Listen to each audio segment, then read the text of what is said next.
கூடலூர் சுற்றுவட்டார பகுதிகளிலிருந்து கிட்டத்தட்ட ஒரு நாளைக்கு ஆயிரக்கணக்கான நபர்கள் பயன்படுத்தக்கூடிய மருத்துவமனையாக இருக்கிறது கூடலூர் அரசு தலைமை மருத்துவமனை.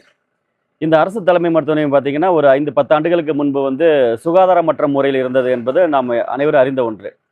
ஆனா, இப்போ கூடலூர் அரசு தலைமை மருத்துவமனை மிகவும் தூய்மையா இருக்கு அப்படிங்கன்னா, அதுக்கு ஒரு காரணமா நம்ம பார்க்கும்போது, இங்க இருக்கக்கூடிய பணியாளர்கள், அதாவது ஒப்பந்த பணியாளர்களாக பணியாற்றக்கூடியவர்கள் இந்த மருத்துவமனையை மிகவும் தூய்மையா வச்சிருக்காங்க. அவர்கள் மருத்துவமனையை தூய்மையா வச்சிருக்காங்க. ஆனா, அவர்களோட வாழ்க்கை சிறப்பா இல்லங்கிறது தான் உண்மை. அதே மாதிரி இவங்க கிறிஸ்டல் அப்படிங்கிற ஒரு தனியார் நிறுவனம் அவுட் சோர்சிங் முறையில இங்க டெண்டர் எடுத்து இவங்க பணியாற்றுறாங்க. அந்த கிறிஸ்டல் நிறுவனம் இவங்களுக்கு சரியான முறையில ஊதியம் வழங்குறது கிடையாது. ஆ ஆர மாவட்ட ஆட்சியர் நிர்ணயித்த ஊதியத்தை விட குறைவா வழங்குறாங்க. பே ஸ்லிப் இவங்களுக்கு குடுக்கப்படுறதே கிடையாது. பே ஸ்லிப் குடுக்கப்படுறதுனால இவங்களுக்கு இஎஸ்ஐ பிடிச்சிருக்காங்களா? பிடிக்கலையா? எவ்வளவு இஎஸ்ஐ பிடிச்சிருக்காங்க? எதுவுமே இவங்களுக்கு தெரியாது. ஊழியர்களுக்கு தெரியாது. அப்படி இருக்கும்போது பார்த்தீங்கன்னா, இந்த ஒப்பந்த பணியாளர்கள் கண்கட்டி வேலை செய்யக்கூடிய சூழ்நிலை தான் இங்க இருக்காங்க.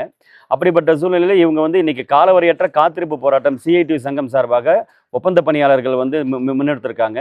இந்த காலவரையற்ற காத்திருப்பு போராட்டம் ஒரு தெளிவான பேச்சுவார்த்தை நடைபெற்று இந்த கோரிக்கைகள் நிறைவேறும் வரை இங்கு தொடரும். அதாவது உயர்திரு கோட்டாட்சியர் அவர்கள், மாவட்ட காவல் துணை கண்காணிப்பாளர் அவர்கள் மற்றும் CMO chief medical officer Gudalur அவர்கள், அதுக்கடுத்து பார்த்தீங்கன்னா கிறிஸ்டல் நிறுவனத்துடைய உயர் அதிகாரிகள் இவங்களோட கோரிக்கை அனைத்தையுமே நிறைவேற்றி தரோம் அப்படின்னு சொல்லி நிறைவேற்ற பிறகு தான் இந்த இடத்தை விட்டு நகர்வதாக நாங்கள் தீர்மானித்திருக்கிறோம் என்பதை இதன் மூலம் தெரிவித்துக் கொள்கின்றேன்.